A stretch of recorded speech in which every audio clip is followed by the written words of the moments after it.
Bom, a gente está de volta aqui com o nosso Já Pensou Cast, que é um podcast que se propõe a trazer discussões sobre assuntos que não estão na pauta do dia, ou não com a frequência que a gente gostaria, mas deveria estar. E hoje a gente vai falar de um assunto que é muito importante, sobretudo nesse momento que a gente está vivendo. Eu estava aqui conversando com um dos candidatos sobre o que a gente viu passar na França e outras coisas estão acontecendo aí ao redor do mundo. Então é fundamental que a gente saiba o que deve ser feito diante de uma urna, né? Porque nem todos os problemas do mundo vão se resolver através da votação dos nossos eleitos aí. A gente tem sistemas que precisam ser mudados, a gente tem sistemas de opressão, de dominação, a gente tem o patriarcado, a gente tem a supremacia de todas as formas, então muita coisa precisa ser mudada. Agora, o voto é uma das coisas mais importantes e é um poder, de fato, que o cidadão e a cidadã têm em mãos. Por isso que é extremamente importante. A gente quis trazer esse debate para cá, essa conversa para cá, e a gente trouxe pessoas altamente qualificadas para falar sobre isso. Eu vou detalhar daqui a pouco por quê. Então a gente tem aqui a Márcia Tiburi, que é uma pessoa que, assim, eu tô em êxtase hoje, porque eu sempre tô, porque tem, assim, a gente faz uma curadoria trazendo pessoas incríveis que a gente adora. Então quando surge algum nome, né, a gente lembra, fulano tá, esse eu gosto. Tipo assim, né, todo mundo ama as pessoas que vêm aqui falar e todo mundo é fã. Agora, a Márcia, eu conheço ela de longa data. Com certeza, ela nem sonhava que eu existia, mas eu já sabia que ela existia, porque eu acompanhava no antigo Saia Justa, Café Filosófico, e falava, gente, essa mulher falando de filosofia, com essa elegância, mas sem pedantismo, sem aquela coisa, sabe, academicista, assim, explicando as coisas de um jeito que você não só entende, como tem vontade de saber um pouco mais. Então, é uma pessoa importante na minha formação intelectual também. Então, é muito bacana ter a Márcia Tiburi aqui. Ela é uma pessoa que tem uma militância aguerrida, incansável, que fez, inclusive, com que ela recebesse ameaças e acabasse tendo que sair do país num período tenebroso que a gente andou passando aqui, né, da nossa política mais contemporânea, e agora ela está de volta, graças a todos os deuses da filosofia, e a gente vai conversar com ela. Então a Márcia, ela é uma intelectual como poucos, que compartilha conhecimento e é filósofa, é escritora, é artista, consegue traduzir os conceitos mais complexos dos grandes pensadores, inclusive do Nietzsche, que eu ouvi muito a Márcia falar do Nietzsche, para o nosso cotidiano, né, o que é bárbaro. Em 2018 ela se candidatou ao governo do Rio de Janeiro e logo na sequência precisou sair do país devido ao volume de ameaças que recebeu. Mas ela, graças a todos os deuses da filosofia, não desiste e segue firme aí, defendendo todas as pautas. A Márcia abraça todas as pautas possíveis e imagináveis, está sempre como apoiadora, e a gente vê estampado na cara dela que é um caminho de luta por um mundo mais justo. E a gente tem aqui o Rodney de Oxóssi, que não é menos importante que a Márcia Tiburi, sobretudo para a minha formação como pessoa, como ser humano. É uma liderança religiosa das mais importantes do Brasil, sobretudo desse momento mais da contemporaneidade, né? Se você colar ali no Rodney de Oxóssi, que além de babalorixá é doutor, né, você vai ter um conhecimento vasto sobre a história do candomblé, do culto dos orixás, e aí nesses entremeios ele vai colocando também uma visão sobre as outras vertentes religiosas que atuam no país, em que inclusive fazem uma frente política. Eu tenho como convicção que política e religião não deveriam se misturar, mas a configuração do Brasil encaminhou para isso, não só do Brasil, do mundo. A gente tem aí a Igreja Católica na formação histórica ao redor das sociedades do mundo, e tudo mais, então a gente acaba tendo que também contextualizar os cultos religiosos nessa perspectiva politizada, ainda mais no Brasil, né, evangélico, né, o pentecostal. Então, além de babalorixá, é antropólogo, é doutor em ciências sociais, é escritor, também tem vários livros publicados, artigos, e uma coisa muito bacana do Rodney de Oxóssi, que eu chamo de pai por respeito, porque a gente tem quase a mesma idade, eu chamo de pai por respeito, né? Todas as pessoas das religiões de matriz africanas que são chamadas de pai e mãe, é por carinho e por respeito, então eu chamo o Rodney de pai Rodney, né? Agora, uma coisa muito bacana nele é que, com o discurso religioso, ele atua politicamente na autoestima da juventude negra, né, na autoestima das pessoas negras como um todo, das mulheres, atua no fortalecimento dessas pessoas. Então isso faz com que ele seja uma figura de extrema importância dentro do debate político hoje. Então, né, a qualidade dos nossos convidados, como sempre, não deixa a desejar. E vamos para o papo. Sejam muito bem-vindos, muito obrigada por estar aqui. Já queria de antemão agradecer a Silvia Balheiro, que fez o roteiro pra gente, tem feito sempre esses roteiros, e às vezes no final eu acabo esquecendo, então já vou agradecer logo de saída, Mr. Pink, toda a equipe aqui, muito obrigada por mais essa conversa que a gente vai ter aqui. Então eu queria começar perguntando já o tema desse nosso EP, que é: o brasileiro sabe votar? Será que o brasileiro sabe votar? Qual a importância do brasileiro saber votar? Então eu vou abrir já com essa pergunta. Márcia, o brasileiro sabe votar? Obrigada, Joyce. Que prazer estar aqui com vocês dois. Muito obrigada pelo convite. Olha só, então, vocês sabem que filósofos e filósofas têm problemas com as perguntas, né? Então a gente já começa precisando problematizar as perguntas, porque as perguntas, elas orientam determinadas respostas e às vezes a gente precisa dar uma inflexãozinha, assim, para organizar um pouco melhor na nossa própria cabeça a resposta em relação a uma determinada pergunta. Bom, então, claro que a gente pensa por generalização, né? Então a gente coloca o brasileiro. E essa generalização na nossa linguagem coloquial, cotidiana, mas também na linguagem acadêmica, na linguagem científica, ela generaliza para o universal masculino e branco, né?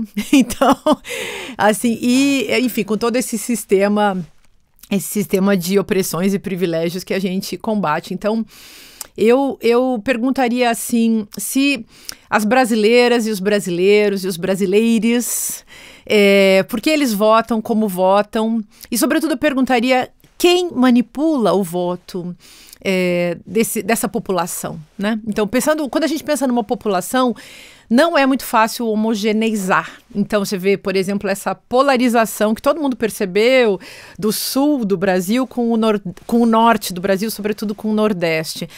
Nós que temos um regime de pensamento democrático, nós tendemos a pensar, por exemplo, que os nordestinos votam melhor, que eles sabem votar porque eles sabem escolher a democracia.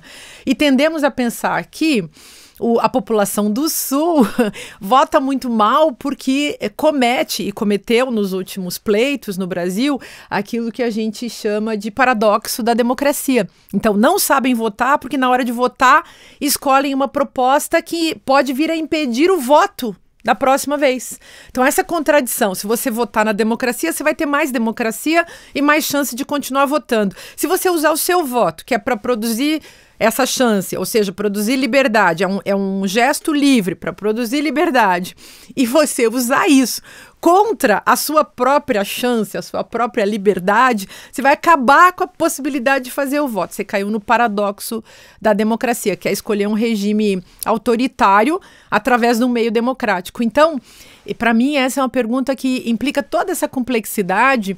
E eu acho também que as mulheres votam diferente dos homens, a não ser as mulheres acabrestadas, que aliás tem a questão essa, né, do cabresto, a manipulação das populações, e no caso da democracia nesse estágio de neoliberalismo alucinado que a gente está vivendo, uma manipulação assim, organizada, orquestrada, programática das massas. Então quem sabe votar? Se a gente olhar o que aconteceu no debate entre Trump e Biden, pelo amor de Deus, deu até... Gente, é uma catástrofe sem precedentes.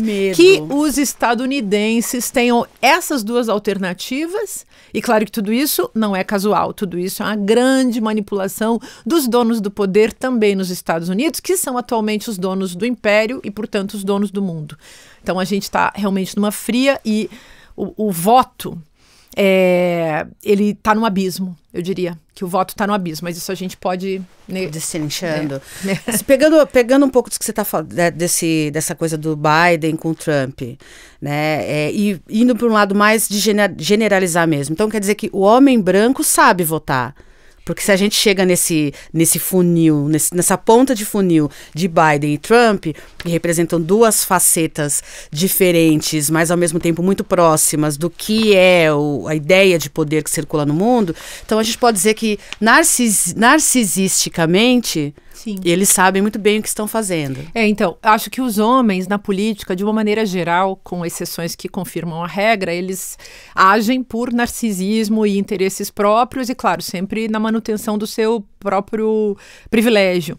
Agora, diria que que os homens brancos sabem ser votados e para isso sabem manipular os meios, que por sua vez justificam os fins.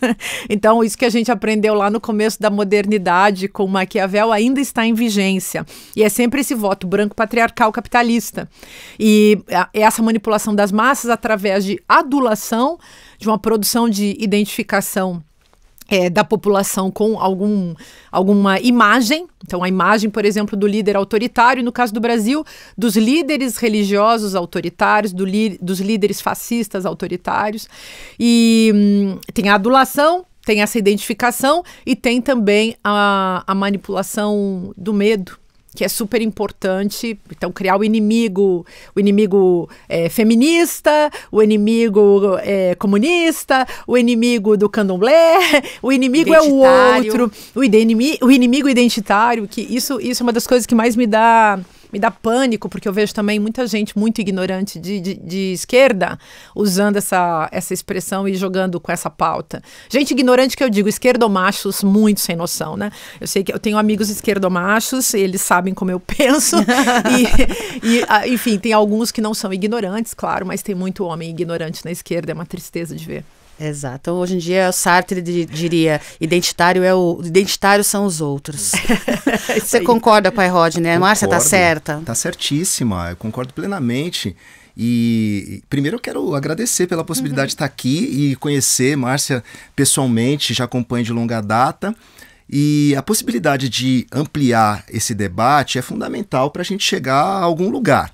Mas para entender como a gente chegou até aqui, eu acredito que a gente precisa compreender como os movimentos foram se enfraquecendo. Que, afinal de contas, individualmente, não sei se existe a possibilidade de pensar o voto como algo certo ou errado, mas a partir do momento que a gente pensa na consciência de classe e que a gente percebe que é só enquanto classe que se torna um agente capaz de interferir no processo histórico, a gente vai perceber o quanto os movimentos foram se enfraquecendo e justamente por isso deixaram de influenciar aquelas pessoas que poderiam transformar os rumos da política no Brasil e no mundo também. Né? Perguntar se o brasileiro não sabe votar, mas deixar de perguntar se o francês ou se o norte-americano sabe votar é uma questão que a gente precisa também colocar na mesa e perceber o avanço da extrema-direita no mundo como algo que tem a ver com uma ideologia que hoje vem se sobrepondo àquelas que foram se enfraquecendo.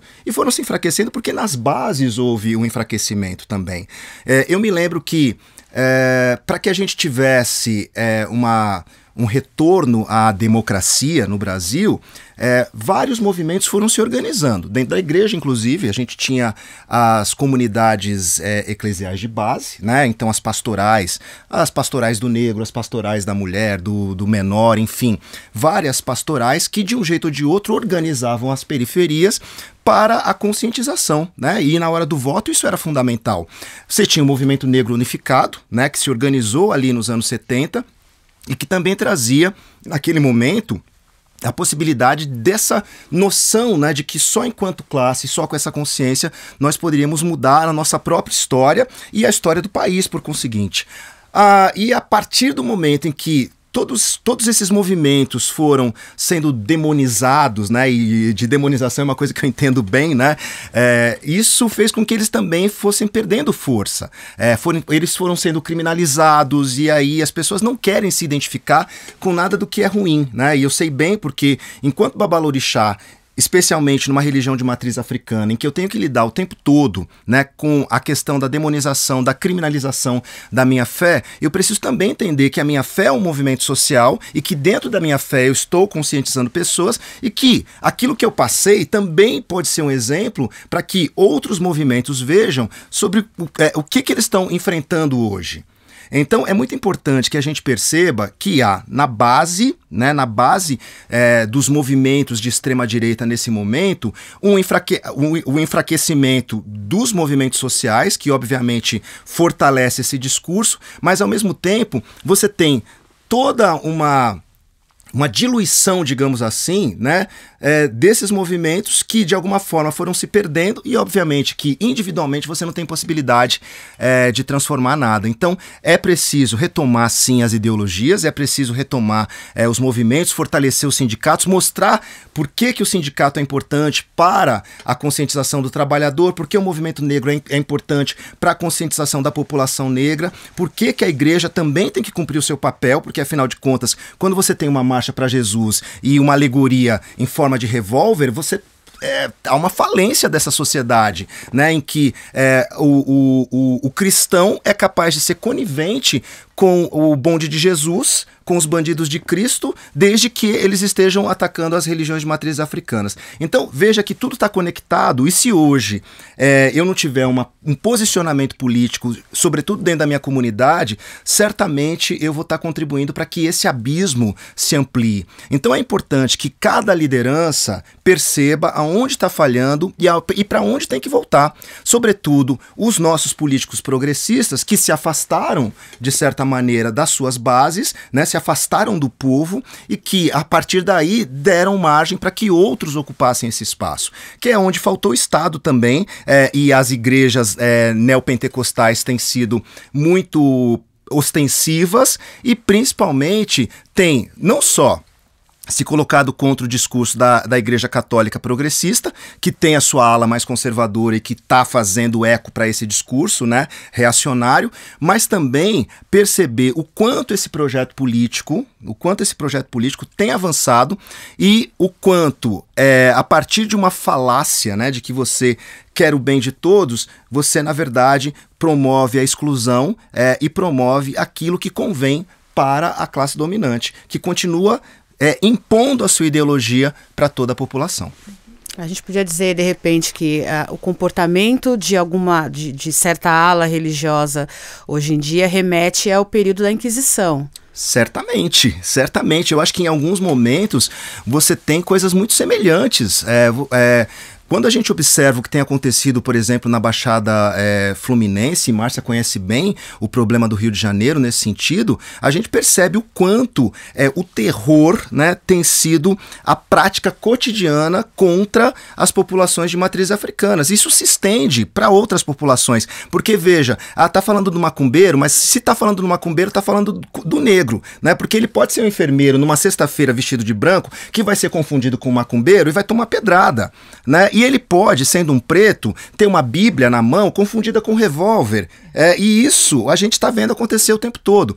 Então, há um método, uma estratégia de dominação das massas, mas que só avança na mesma proporção em que essas massas são abandonadas por aqueles que poderiam fazer a diferença dentro dessas comunidades. Então, esses movimentos que foram se enfraquecendo, justamente são os movimentos que de alguma forma conscientizavam essa população e que engajavam essa população na igreja, nessa igreja progressista eu estou falando, ou dentro dos terreiros, ou nos sindicatos, ou nas bases que de alguma forma proporcionavam a consciência na hora do voto. Entendi.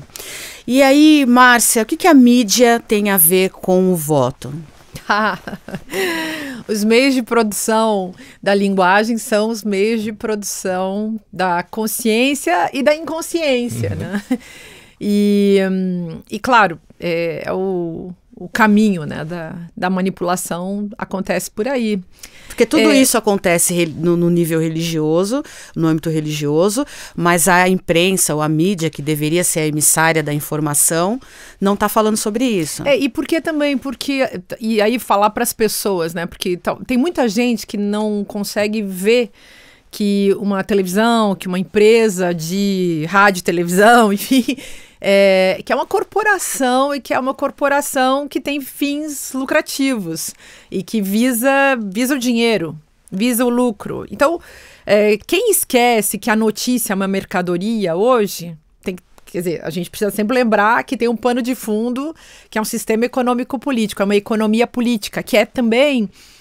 Vou usar aqui uma expressão que eu inventei, mas que eu vou traduzir, que é assim, é uma esteticonomia política. Então não é só uma economia política, é também uma estética misturada com uma economia, misturada com uma política. Tem todo um jogo em cima da percepção das pessoas. Quando eu falo de estética é isso, né? É em cima da percepção das pessoas, do que elas escutam, do que elas veem, do modo como elas sentem as coisas. Tem essa manipulação da percepção, né? E isso aí, dessa manipulação, faz parte justamente essa construção, então essa manipulação do que as pessoas desejam, né? Do qual é o caminho que elas vão seguir.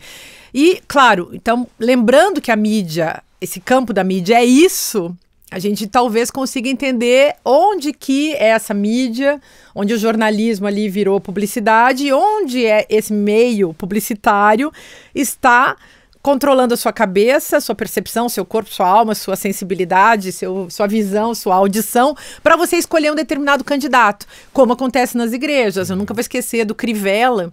E aí eu queria falar uma coisa também importante, porque o Crivella, pastor, candidato lá, que foi prefeito 2 vezes no Rio de Janeiro, um sujeito que foi o pior de todos, o mais conhecido como o pior de todos os prefeitos do Rio de Janeiro, que me obrigou, aliás, a votar no Eduardo Paes, como muita gente está fazendo isso hoje, que é votar como o voto como redução de danos, né? Voto como redução de danos, que é uma tristeza, que já demonstra o fracasso do sistema político, né? Enfim, mas eu estava falando isso para... colocar que ali ele falava dentro da igreja, votem no Bolsonaro, pegou mal, mas não aconteceu nada. Do mesmo jeito que por muitos caminhos acontece nas televisões. Não é à toa, aliás, que as igrejas do mercado, sobretudo as neopentecostais, mas não só elas, têm investido muito em emissoras de rádio e de televisão. Coisa que a Igreja Católica, que foi outro tipo de colonização, investia, por exemplo, em universidades e escolas, né? Então, hoje tem esse investimento em rádio e televisão, porque todo mundo sabe que o poder está ali, que é o poder de manipular a cabeça das pessoas, aquilo que a gente pode chamar de psicopoder. Calcula o que a pessoa pensa, o que a pessoa sente, o que a pessoa deseja, calcula sobre a fé da pessoa, calcula todo o tempo sobre esses corpos subjetivos e aí, que chances temos nós em relação a isso? E aí pensa, nós intelectuais, professores, artistas, escritores, enfim, gente que fica aí, líderes religiosos com consciência, enfim, fazendo esse jogo como você faz, né, Rodney? Todo interseccional, de pensar tudo ao mesmo tempo, perceber o viés, né? Perceber o lado, perceber as interseccionalidades, né? Mas o que a gente pode? A gente pode muito pouco diante dessa guerra, porque eu até digo assim, que a gente vive em luta, né? Então, a luta antirracista, a luta antimachista e assim por diante, muitas lutas, anticapacitista, luta ecologista, etc. Mas contra quem? A gente faz uma mera guerrilha perto de uma guerra alucinada, louca, sem limites, absolutamente sem escrúpulos, contra nós, capaz inclusive de nos matar se for preciso. Então, por isso, alguns morrem, outros fogem, outros escapam, outros dão sorte, mas estamos todos submetidos a uma regra que eu acho que é organizada mesmo, que é programática dessa ameaçabilidade geral. Então, todo mundo tomando muito cuidado, por isso que a gente vê tanta gente bacana que de repente vira covarde, né?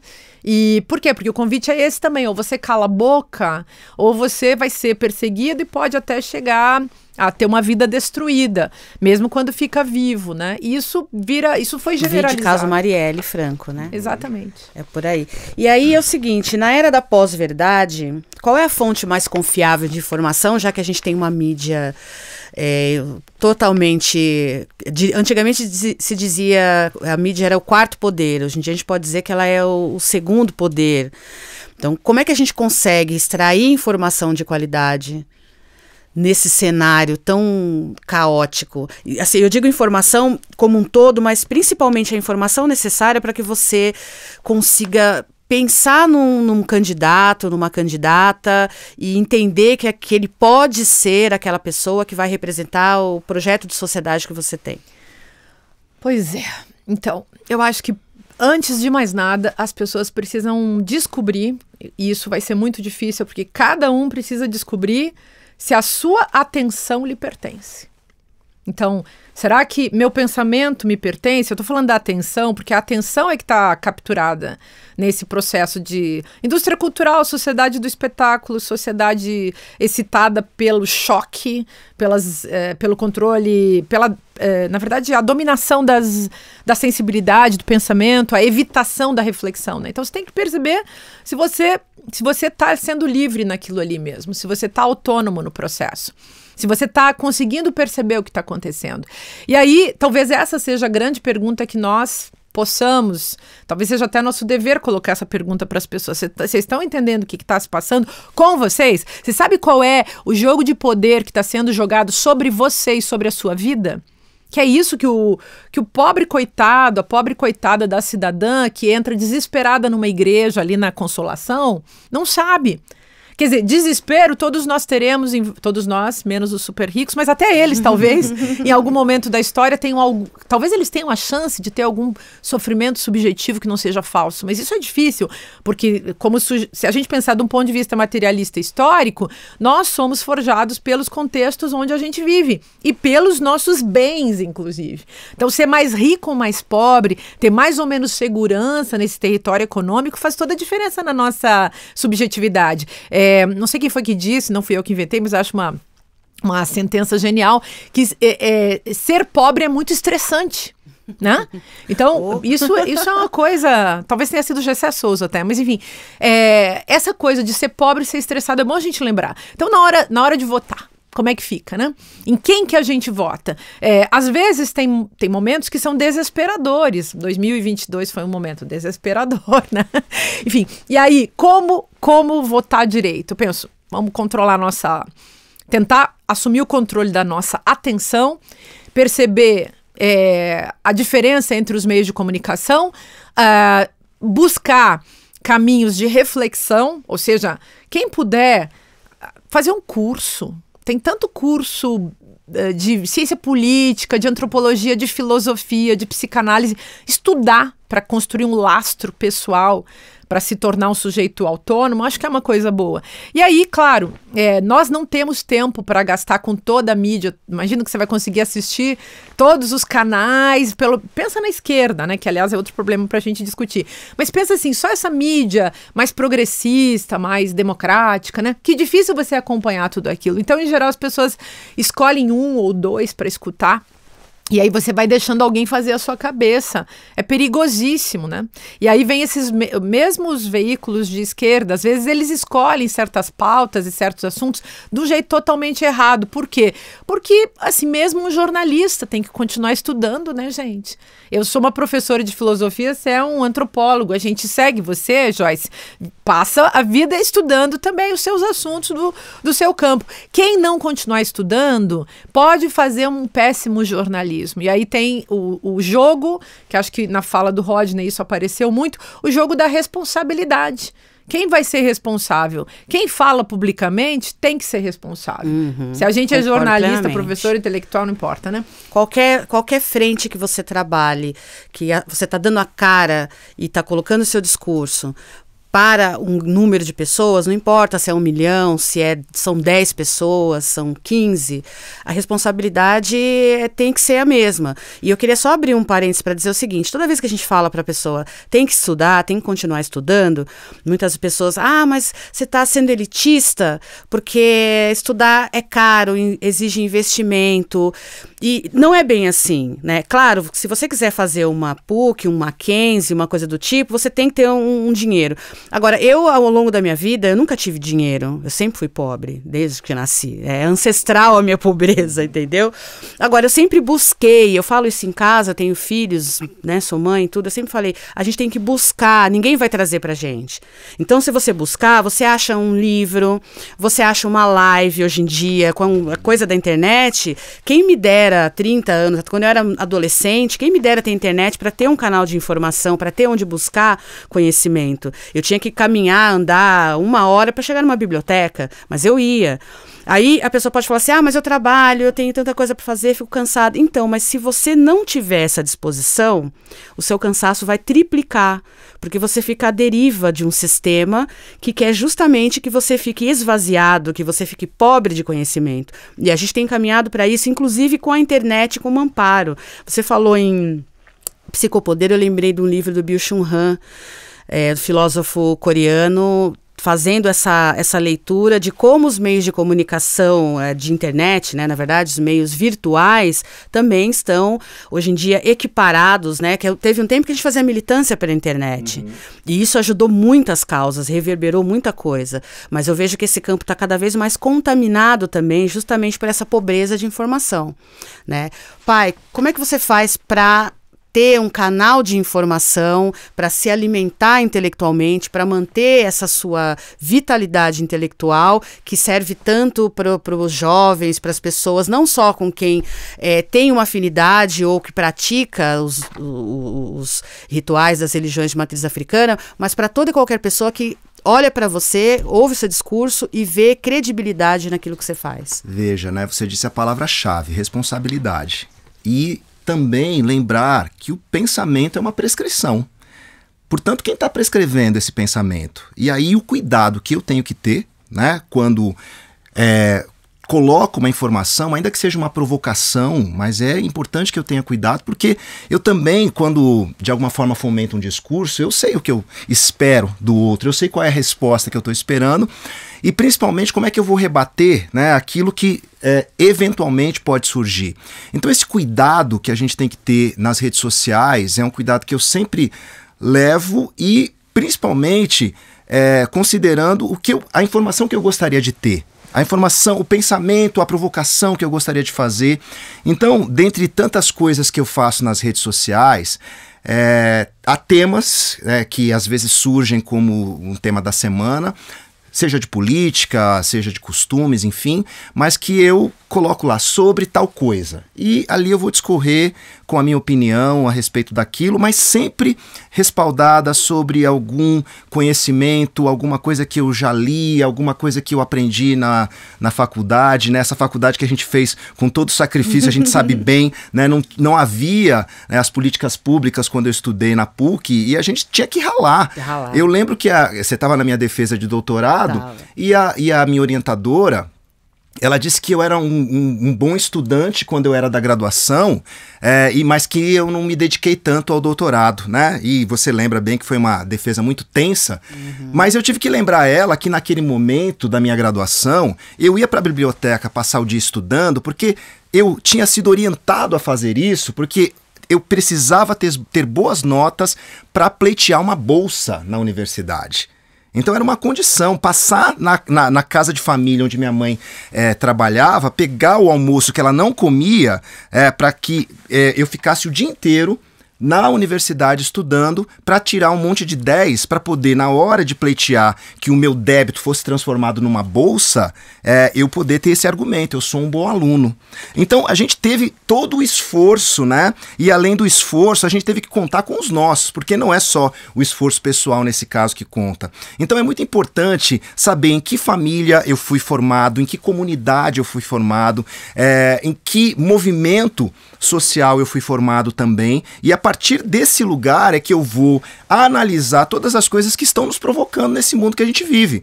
Inclusive a questão da gente estar inserido num contexto de uma sociedade de consumo, em que a política também é um elemento dessa sociedade de consumo e que a gente não pode perder de vista que tudo aquilo que é feito, inclusive para manipular ou prescrever a maneira como a gente vai pensar, parte de interesses, né? A política hoje ela é movida pelos interesses, né? Pelo interesse de uma classe dominante que mostra ou que tenta mostrar através dessa mídia que domina, que também tem que ser o interesse do povo, da massa que vota.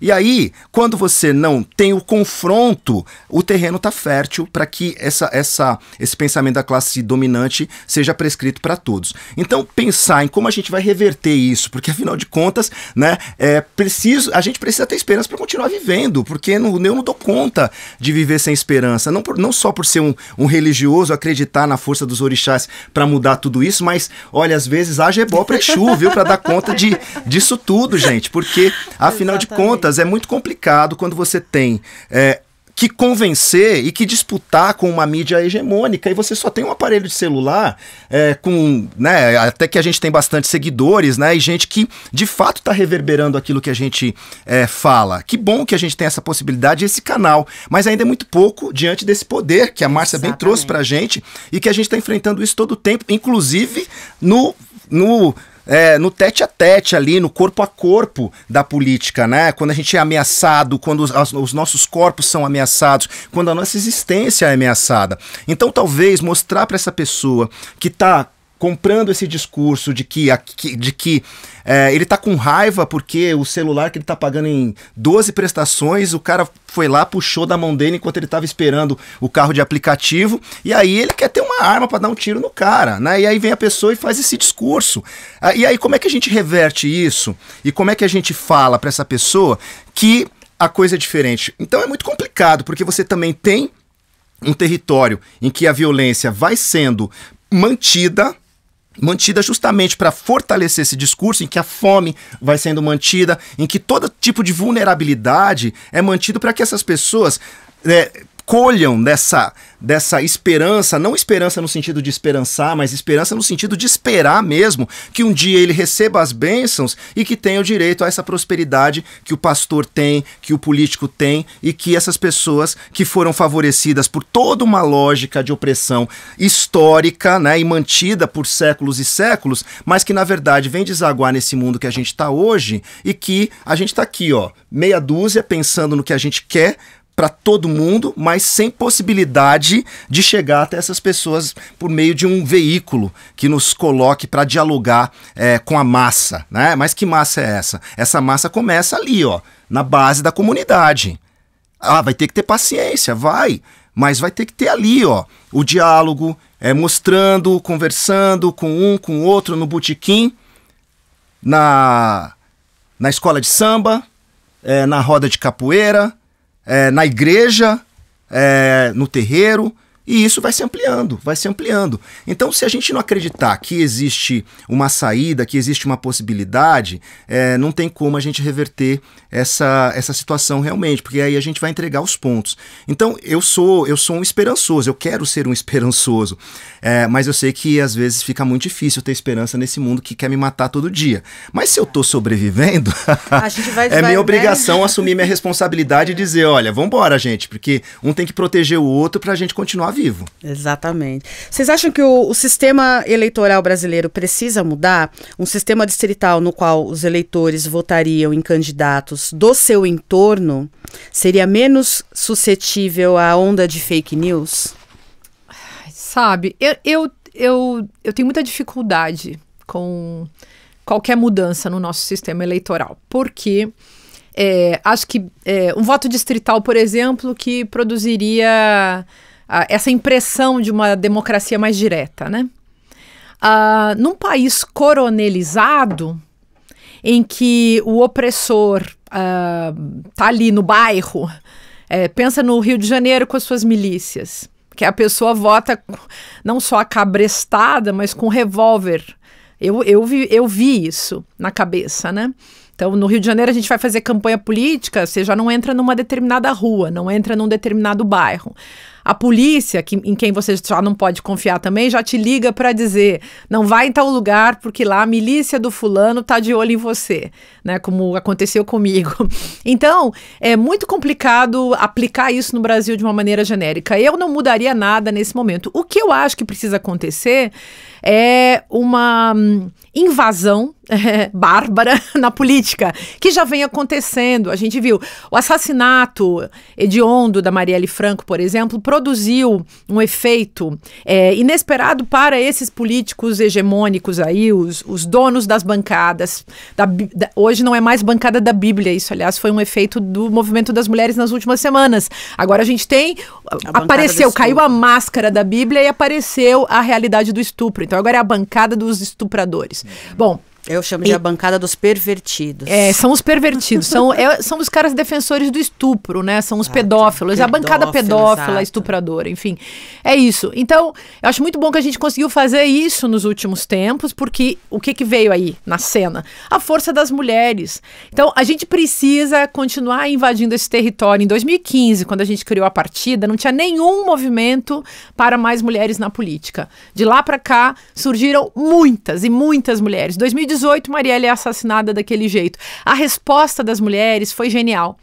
A quantidade de mulheres pretas, de mulheres brancas, de mulheres que se espelharam e perceberam que se elas não buscarem esse lugar de decisão, se as mulheres não peitarem mesmo, se elas não subirem a rampa com seus corpos nus, porque os nossos corpos estão sempre nessa posição, né, da vida nua ameaçada de morte. A gente precisa fazer esse esforço, claro. Muitas de nós acabam sendo mortas ou vítimas de violência política de gênero. Não dá para esquecer casos das que sobreviveram. Dilma Rousseff, Manuela Dávila e assim por diante. Eu mesma sou um caso lá, né? E então, acho que é muito bacana pensar que o ecossocial feminismo hoje é uma saída. Eu acho que a esquerda, por exemplo, já acabou. E a gente tem ali um cadáver em putrefação. A esquerda. Esquerda. Porque agora acabou, esse negócio acabou, os homens vão ter que se refazer, os esquerdomachos não tem mais tem só o macho, não tem mais a esquerda, esse nome aí. Exatamente. Então sobrou alguma coisa, mas eles podem nos escutar, podem nos seguir, podem nos apoiar. Eu acho que vai fazer bem para eles também, psiquicamente, politicamente. Já deram todas as provas, os homens pelo mundo afora, de que a política deles, política neoliberal, política da guerra, política da morte, política da pulsão de morte, esse negócio não tem mais futuro. O que tem futuro é a gente. A gente que chegou com essa novidade, que foi mal recebida e tratada como identitarismo, quando na verdade é a luta completa. Exatamente. É a luta de classes com a luta racial, com a luta feminista, a luta das mulheres, né? A luta das pessoas com deficiência e assim por diante. Então não é uma luta de classes dos homens com seus privilégios, porque eles sim são os identitários. E claro que eles fazem a mesma coisa que aqueles pastores hediondos e diabólicos que chamam a luta das mulheres de ideologia de gênero. Então o que a gente tem hoje que enfrentar é essa ideologia machista, que ela sempre foi uma produção de gênero, de racismo e de capacitismo, esse negócio todo, e que a gente precisa, obviamente, primeiro, conhecer, para poder enfrentar, mas, sem dúvida, isso que Rodney fala também, a gente precisa construir essa união.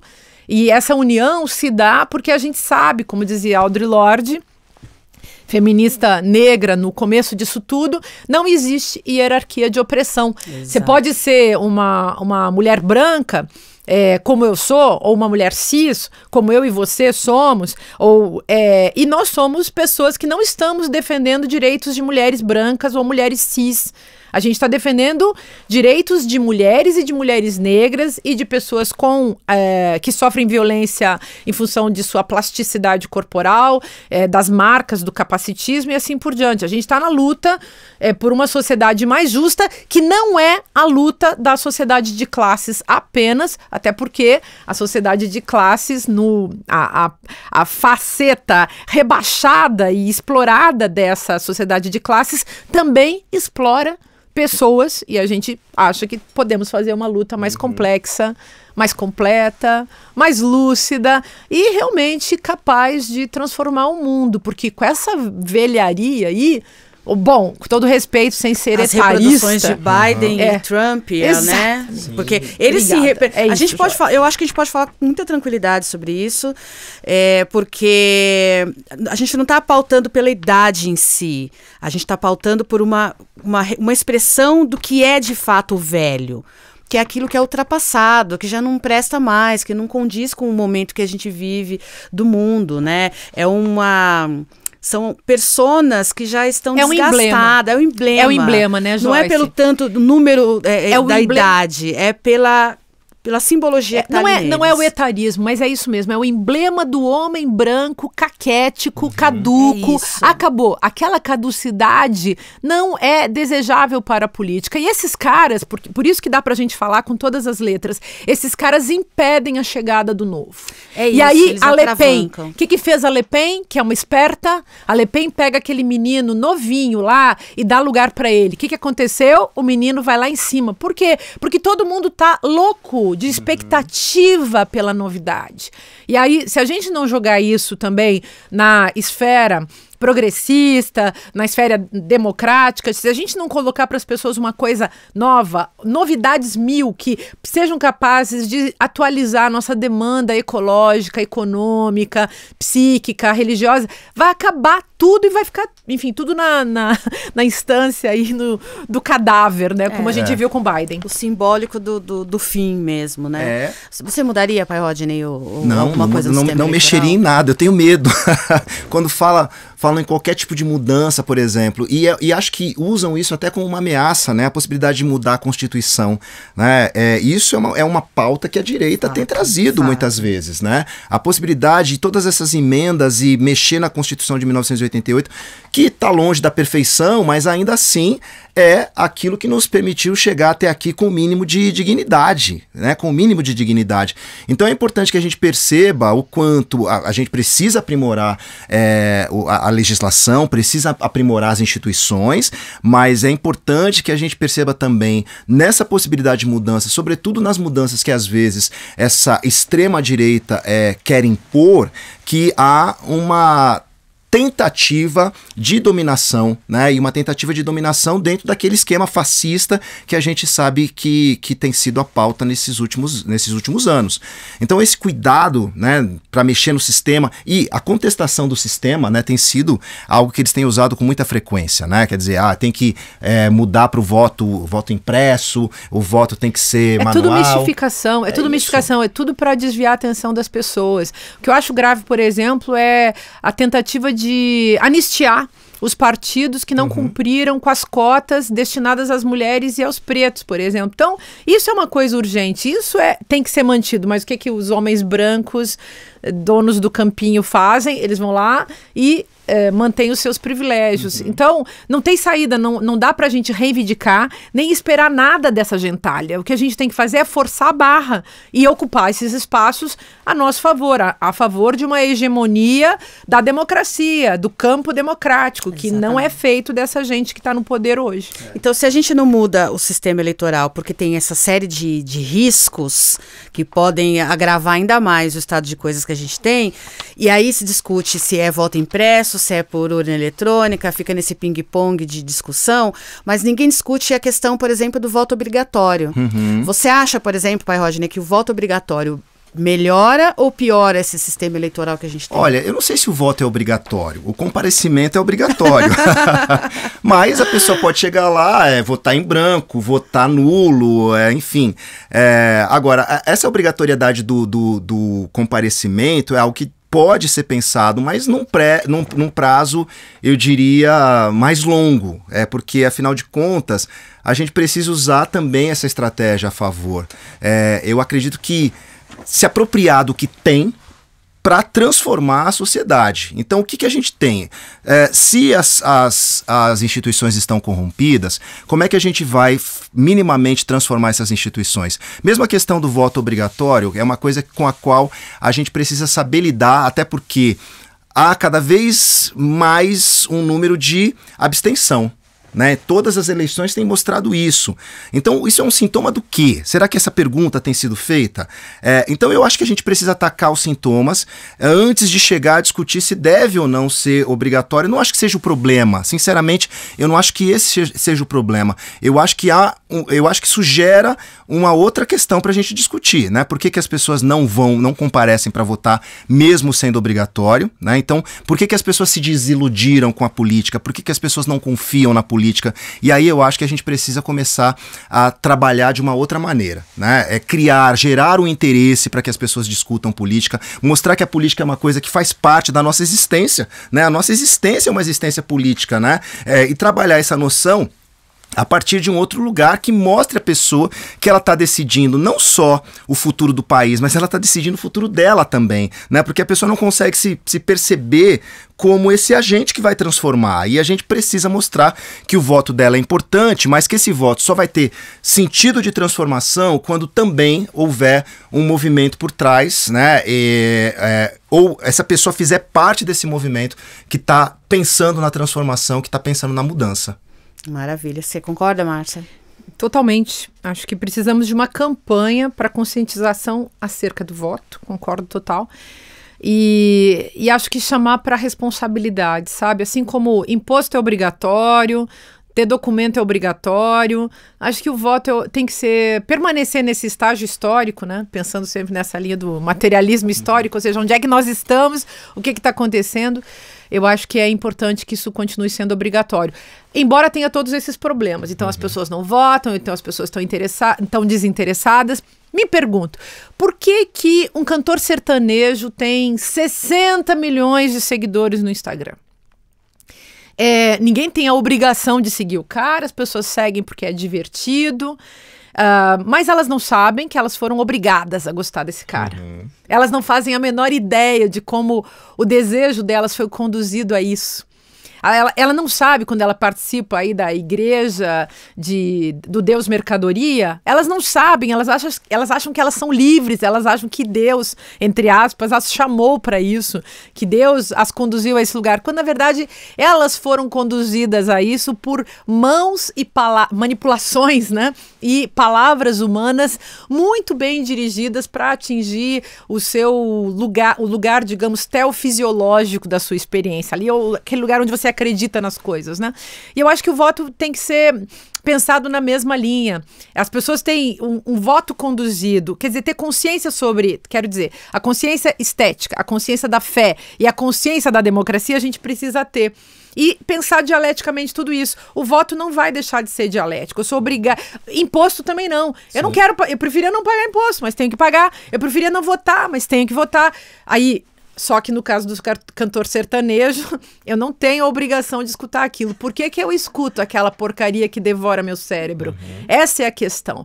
E aí eu queria, não é o caso, mas eu já comprei essa briga há tanto tempo e eu continuarei brigando pela nossa consciência, pela nossa capacidade de refletir, e sei que ela implica uma liberdade estética que não é contemplada nessa indústria cultural. E aí me assusta quando eu vejo que um presidente da República não leva 60 milhões de votos, mas um cantor sertanejo daqueles mais mequetrefe, mais horrível do mundo, que estraga a sua percepção, que destrói as suas sinapses cerebrais, um cara desses tem. Para mim isso é um problema. Eu tenho uma hipótese para essa coisa do pessoal estar desanimando de votar.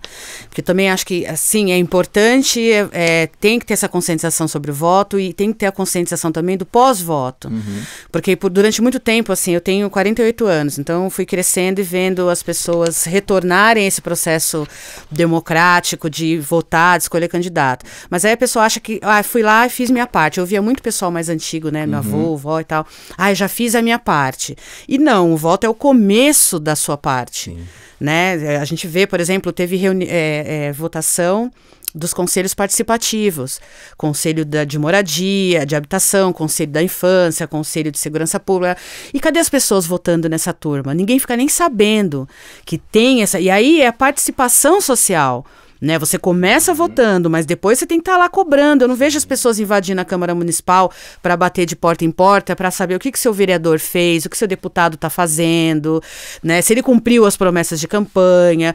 No Legislativo é uma coisa assim que a população abandona, e todo mundo concentra no presidente, nos cargos executivos, mas nesses dos legislativos está tipo abandonado. E aí a pessoa vê que a vida atravanca, a vida social atravanca, e aí lá, tá vendo? Votar não adianta nada. Votar não adianta nada. Não adianta porque você vai no voto e o resto fica para depois, ou não fica, né?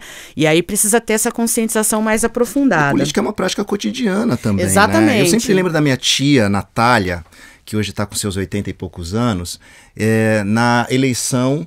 No segundo mandato do Lula, né, quando o Lula foi para o segundo mandato, e ela argumentando por que ela ia votar no Lula. Daí ela trouxe o seguinte exemplo: olha, quando o Fernando Henrique estava, eu pagava mais de R$20 no pacote de arroz. agora eu estou pagando 8, então vou votar no Lula mesmo, né? Pode parecer simples o exemplo, mas é uma noção de consciência. Ela sabe por que ela está votando, ela sabe o que melhorou na vida dela, ela sabe, ela está pensando e está percebendo a política nas coisas práticas do cotidiano, porque uma dona de casa, ela vai saber o preço do saco de arroz, do pacote de arroz. E é aí que o povo sabe o que tem melhorado de fato na vida dele. Então, a consciência, ela parte desse lugar também, da prática cotidiana de você ir ao mercado e dizer, pô, esse arroz está muito caro, né? Eu preciso protestar. Mas aí, como é que você protesta para dizer que o arroz está caro? Hoje em dia, né, você tem uma série de fatores que te levam para lugares que a gente não sabe aonde vão dar. Mas eu acredito muito nessa possibilidade de voltar para esse lugar de consciência, por mais simples que ela seja, mas que vai dar para o povo um direcionamento e principalmente a possibilidade de saber por que está votando. E aí entra o papel da escola. Certamente. Escolas, das instituições de ensino propriamente. E o papel da informação, né? Por onde a informação vai chegar? Por onde essa informação vai chegar? Por onde essa consciência vai chegar? Né? Na conversa de casa, agora, a família conversa, né? Cada um tá lá no seu celular, né? Às vezes no mesmo ambiente, mas cada um tá lá no seu celular. Ninguém senta para discutir política. Eu lembro que antigamente a gente assistia ao horário eleitoral, né? Ao horário partidário obrigatório, né? E a gente ficava lá ou para xingar ou para concordar, mas estava todo mundo lá assistindo, porque só tinha uma televisão na casa, porque não tinha para onde você fugir e você tinha que assistir aquilo. Então, por mais que às vezes essa informação chega, né, de uma maneira quase que imposta, era também uma possibilidade da gente pensar no que estava acontecendo no país. Entendi. Márcia, por que você se candidatou a governadora do governo do Rio de Janeiro? O que deu, assim? É uma longa história, vou tentar resumir. Primeiro, assim, o PT do Rio de Janeiro não tinha candidato, como nunca tem, né? Um dos meus maiores medos é que o PT do Brasil inteiro se transforme no PT do Rio de Janeiro, que é um PT muito ruim. E é um risco, aqui de São Paulo também é bem precário, mas enfim, aqui tem o Haddad, né? Sempre teve o clássico Haddad. Então, quer dizer, o PT é um partido que é muito grande, é gigante, mas as estruturas também são muito rígidas, né? E, ao mesmo tempo, é o partido mais querido da população, é um partido cheio de potencialidades, é um partido cheio de coisa legal, mas tem também, assim, a rigidez dos cacique não é um nome bom, né? Dos coronéis, né? Mas isso tem no PSOL também, eu também fui filiada no PSOL um tempão. E por quê? Os caciques, né, gente, são sempre homens brancos. E aí fazem aquele tipo de jogo de poder, que é o jogo de poder do lado da direita também. Às vezes até no Rio de Janeiro eles até andam juntos, assim, direita e esquerda. Um negócio, assim, de uma promiscuidade política que, sei lá, o meu estômago ideológico não dá conta. Bom, mas eu tava lá, cheguei lá na crise do pré-golpe. Pra resumir, faltava candidato. Tinha o golpe, o Celso Amorim era para ser o candidato, mas ele não quis. Eu estava sempre muito próxima dele, eu estava sempre muito articulando o debate. Eu queria muito a unidade das esquerdas no Rio, a gente queria apoiar. Eu saí do PSOL porque eles viraram lavajatistas e fui pro PT porque eu queria dar uma demonstração de que naquela derrocada do partido era uma questão de ético-política mesmo. Agora que esse partido está afundando, mal ou bem, foi o partido que melhorou o Brasil. Então eu via que no afundamento do PT aconteceria um afundamento do Brasil. A gente sabe que é isso, né? Sim. Então eu fui lá dar um exemplo. Aí, naquela época, era muito amiga do Lula. Lula foi preso.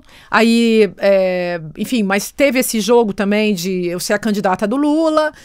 Ele apoiou a minha candidatura. Aí, os companheiros lá, as companheiras, não tinham outra alternativa e acabou que eu fui.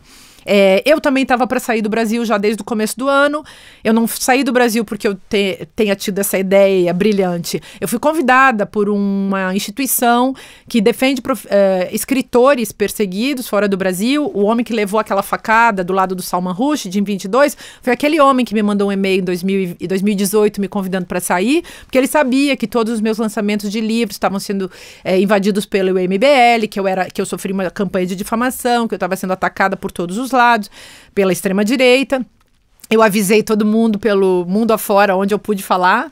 Agora, a França, aliás, é engraçado, porque eu vejo, gente, eu avisei. Só em 23 que meu livro saiu lá, porque eles diziam, não, a gente não vai publicar isso aqui, porque esse livro não faz sentido aqui.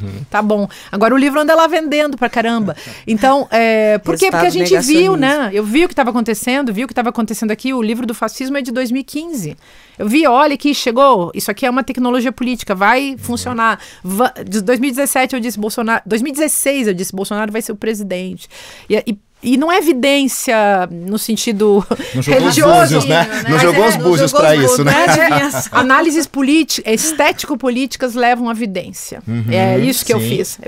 Bom, então eu acabei virando candidata por isso, e aí fiz uma experiência riquíssima, rendeu um livro chamado Delírio do Poder, porque eu vi aquele negócio por dentro, assim, entendi muita coisa, fiquei muito decepcionada com muita coisa que eu vi, mas foi muito importante ter visto, e suficiente para saber que nós, mulheres, na política, somos sempre intrusas e seremos expelidas de uma maneira absolutamente violenta. Então, eu sou o sintoma disso. A minha vida política é o sintoma disso.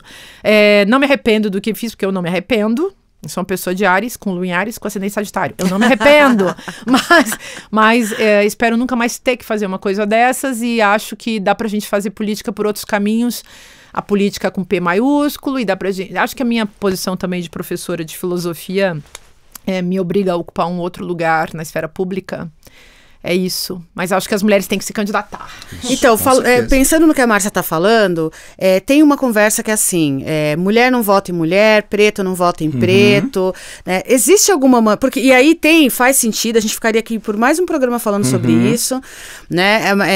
Mas tem algum caminho para garantir uma representatividade de qualidade para as minorias? Consciência, não tem outro caminho, né? Como é que você leva a consciência? E a gente ouvia isso, né? Quando o movimento de conscientização da população negra cresceu, e isso graças ao movimento negro unificado e a todos os outros movimentos negros, né, que não estavam ali representados, a própria religiosidade, e o quanto isso foi importante, né, chegar nesse nível de trazer para esse lugar da conscientização a sua existência enquanto ser negro. E aí eu lembro que um dos livros que me levou para as ciências sociais foi o Tornar-se Negro, da Neuza Souza Santos, que foi uma leitura fundamental para que eu entendesse quem eu era e para que eu me visse naquele universo. Então, chegando na universidade, eu fui acolhido por um movimento de pessoas negras dentro da universidade, o que foi fundamental para que eu permanecesse. Foram eles que me deram um caminho, que me deram a dica, que me disseram como é que eu tinha que fazer, quantos 10 eu tinha que ter para continuar me mantendo ali naquela universidade que era tão cara e tão elitista, mas que também dava oportunidade, né, para que você continuasse se mostrasse um bom aluno. Então eu acho que todos esses processos de conscientização, e eles passam pela questão do tornar-se negro, mas também do tornar-se mulher, do tornar-se LGBTQIA+, de se apropriar, né, da narrativa, de se apropriar do discurso e principalmente de se apropriar dos interesses e das necessidades dessa população. É importante saber que tudo aquilo que essas populações estão reivindicando vai transformar positivamente a vida de todos os brasileiros, de todas as pessoas no mundo. Então, quando a gente percebe que avançar com essas minorias é a possibilidade da gente construir um mundo mais justo, a gente vê que está no caminho certo. Isso também serve para as próprias lideranças que vão para o campo da política reivindicar o voto do seu par social, porque muitas vezes também a gente vê pessoas que, embora sejam das minorias, não têm uma postura adequada. E eu não estou nem falando do povo da extrema-direita, estou falando de pessoas que têm uma consciência já. Que é a responsabilidade, que é o cuidado, né, com o discurso que você está emitindo. Isso é fundamental.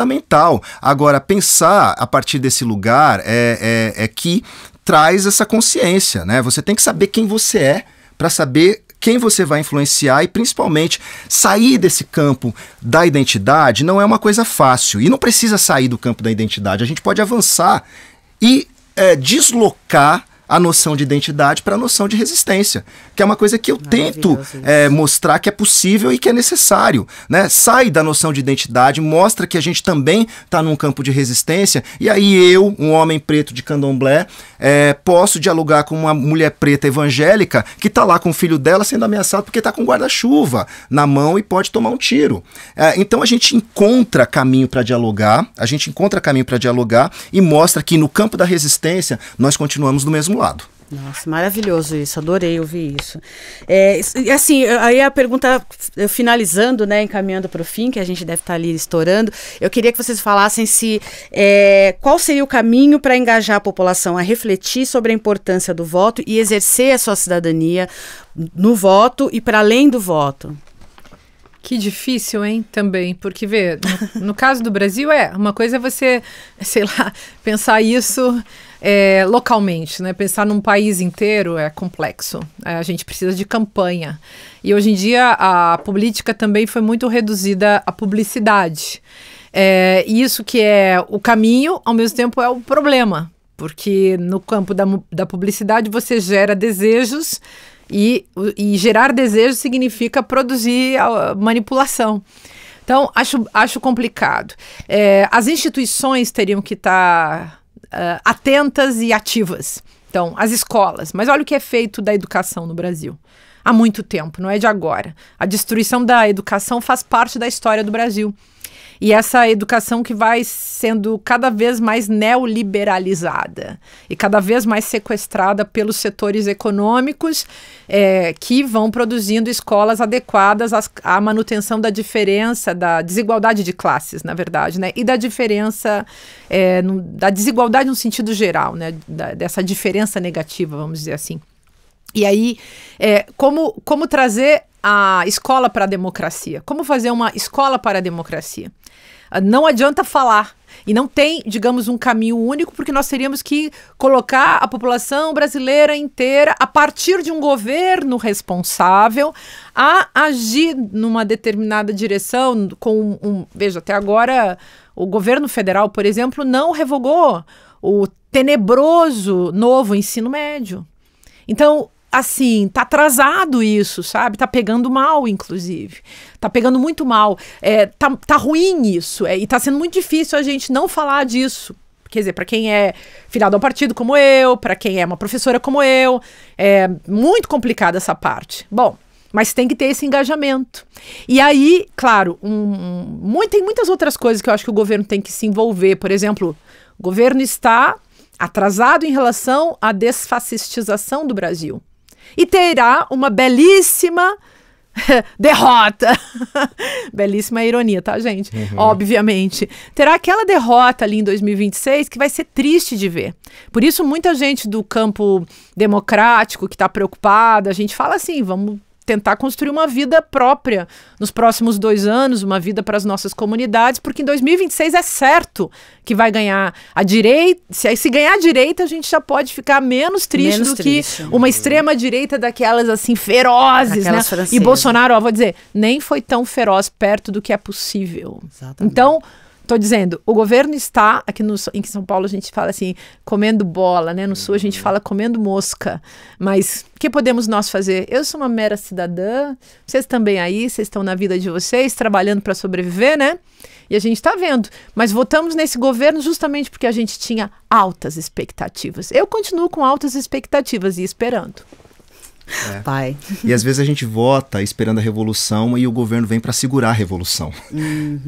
Então isso parece paradoxal. A gente quer ver a mudança, a gente precisa dessa mudança e a gente não consegue ver a mudança na própria autocrítica às vezes. O que é uma pena. A publicidade, já que a gente pega sempre o exemplo da publicidade para falar de política, né? Porque parece que a política só emerge no momento da eleição, quando na verdade é uma prática cotidiana, como a gente tem mostrado, né? Todo dia a gente tem que defender a nossa existência política. E você vê que a publicidade vai mudando, né? Muda o layout, muda o discurso, muda o tema, muda o jingle e vai mudando tudo que pode mudar para convencer, né, aquele consumidor que o produto continua sendo bom. E a gente sabe os produtos que pelo mundo afora vão fazendo isso. Na política, isso foi de alguma forma, a direita se apropriou muito bem disso, né? Você tem partidos que foram mudando de nome, e hoje eu já nem lembro qual é o partido que era o PFL. Né? Eu nem lembro qual é o partido que era o PDS. Agora, o PT continua sendo PT, apesar de...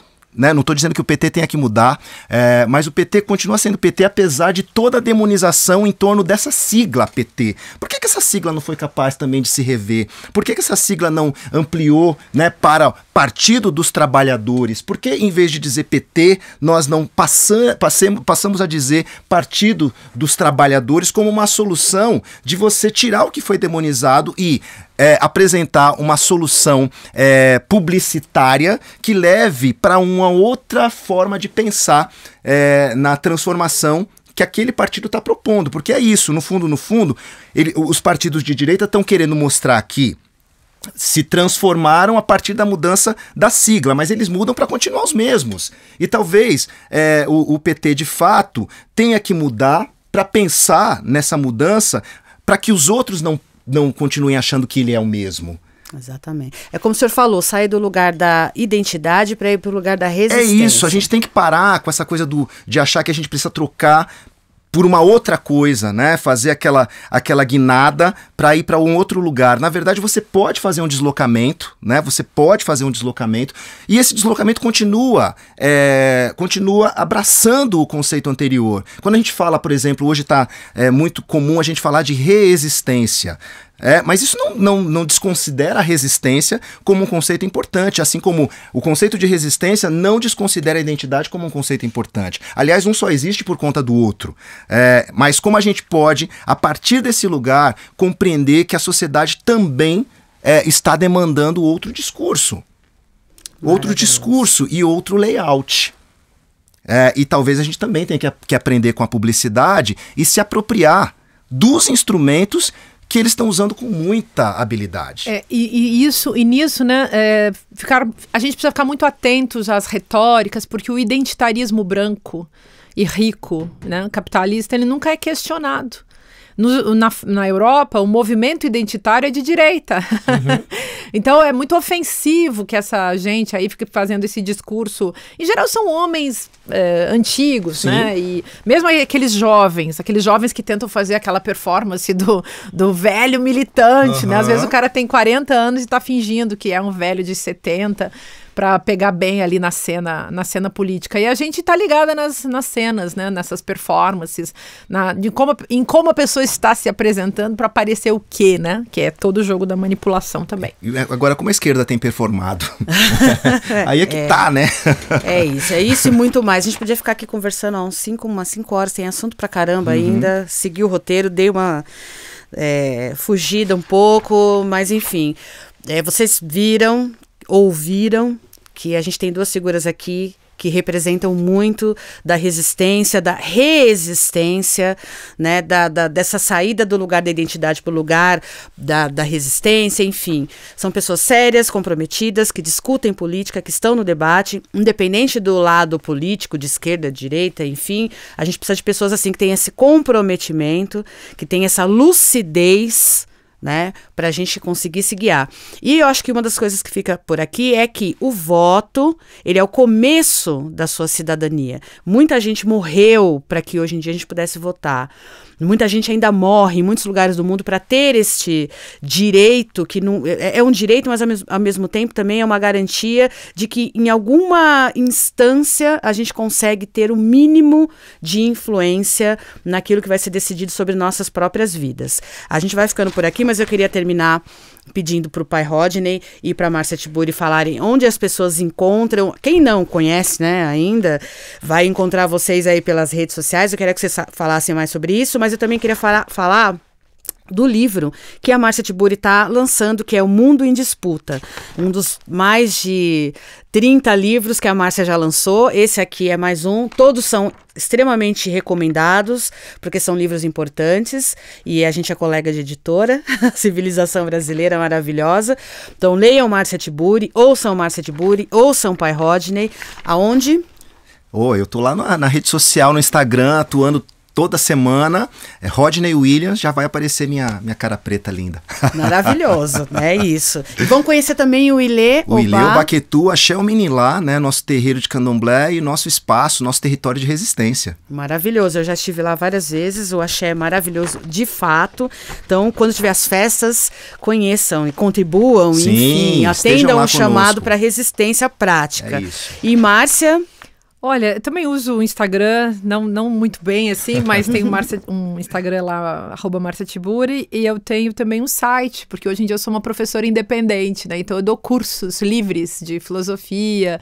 Vai começar um de filosofia para psicanalistas essa semana, então é marciatiburi.com, bem fácil de achar, quem tiver interesse. Agradeço muito. Obrigada por falar do livro também, obrigada. Imagina, comprem, ó, livro pequeno, bonitinho, mas lembrem-se de que é nos menores frascos que tem os maiores conteúdos. Então, eu vou ler com todo carinho, vou pegar a assinatura. E eu queria agradecer muito, mais uma vez, tanto o estúdio Mr. Pink, Silvia Balieiro, a Lígia, toda a turma que faz com que aconteça esse podcast, que a gente está levando essa carga de informação, mas com uma certa leveza, com assuntos relevantes principalmente. E eu espero que a gente está na porta aí das eleições, né? Das eleições municipais, vamos escolher aí novas pessoas. Eu espero que isso sirva, essa conversa que a gente teve aqui, sirva como trampolim para vários insights, para que quando vocês chegarem lá na hora, vocês saibam mais ou menos o que vão fazer, né? O que estão escolhendo, por que estão escolhendo, o que querem daqui para frente a partir desse momento do voto. E muito obrigada a todo mundo, e a gente volta no próximo EP com o Já Pensou?